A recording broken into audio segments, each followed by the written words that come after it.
Thing to kill or die for. No, and no religion too. Oh, imagine all. 8h17, Olivia Scheller est avec nous pour évoquer d'un côté le drame que vivent les Rohingyas, mais aussi l'aide qui leur est apportée grâce à certaines associations, dont une française. Les Rohingyas, ce sont ces réfugiés musulmans, souvenez-vous, qui il y a un an quittaient en masse le Myanmar, l'ex-Birmanie, pour se trouver refuge au Bangladesh. Depuis un an, on en parle peu.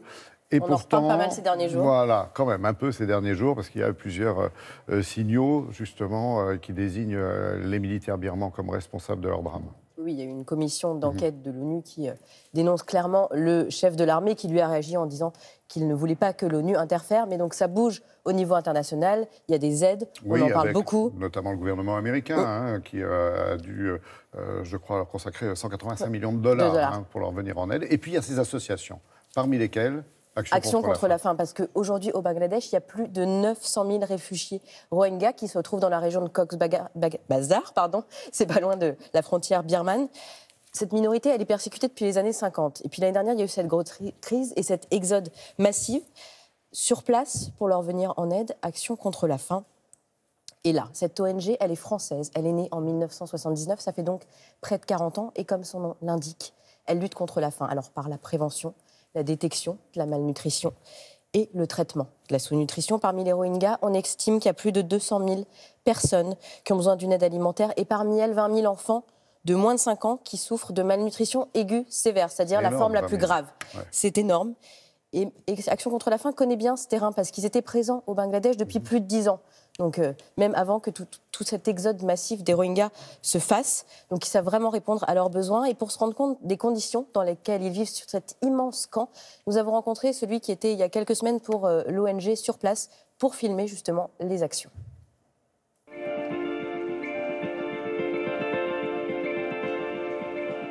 Quand on arrive sur place, c'est absolument énorme. Ça représente à peu près la taille de Marseille.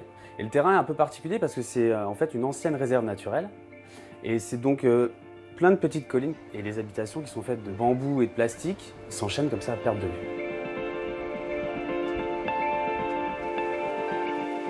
Alors, ce qui était très particulier, c'est qu'on est arrivé sur place durant la mousson, donc la saison des pluies. C'était torrentiel.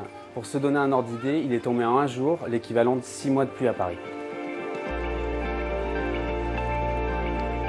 Action contre la faim est sur place et intervient au niveau de la première urgence, donc eau, santé, nourriture. Au niveau de l'hygiène, ils ont essayé de réfléchir un peu à différentes approches pour sensibiliser les populations. Et ils ont fait appel à un musicien qui jouait de la guitare et qui chantait pour délivrer comme ça un message un peu nouveau, autre que juste un message sur une affiche. Et ce qui était aussi intéressant, c'est que ça ne concernait pas que les enfants. Il y avait un peu toutes les générations qui étaient réunies dans cet endroit de sensibilisation. Il y a un lieu qui est intéressant, ce sont les cantines communautaires. C'est un lieu où tout plein de personnes de générations différentes se réunissent et échangent ensemble. Et dans ce lieu-là sont délivrés à peu près 11 000 repas par jour. Il y avait un cuisinier qui faisait partie de cette cantine communautaire, qui était aussi cuisinier en Birmanie avant la crise. Et donc il s'est dit qu'il pouvait être utile.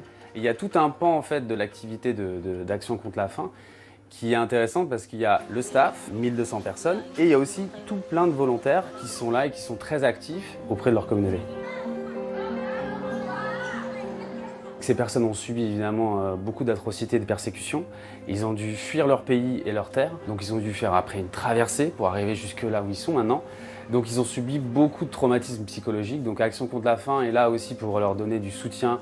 Et donc il y a tout un programme qui est fait et il y a 350 000 personnes qui ont été suivies à ce jour. Ce qui est assez troublant, c'est quand on discutait un petit peu avec les personnes, c'est de se rendre compte que même si la situation est compliquée pour eux, les conditions de vie sont déplorables et tout ça, pour eux, ils sont en sécurité, c'est ce qui compte le plus.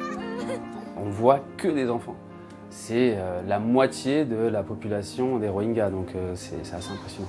Et ce qui est assez triste parce que on se dit que on n'est pas loin d'une génération sacrifiée.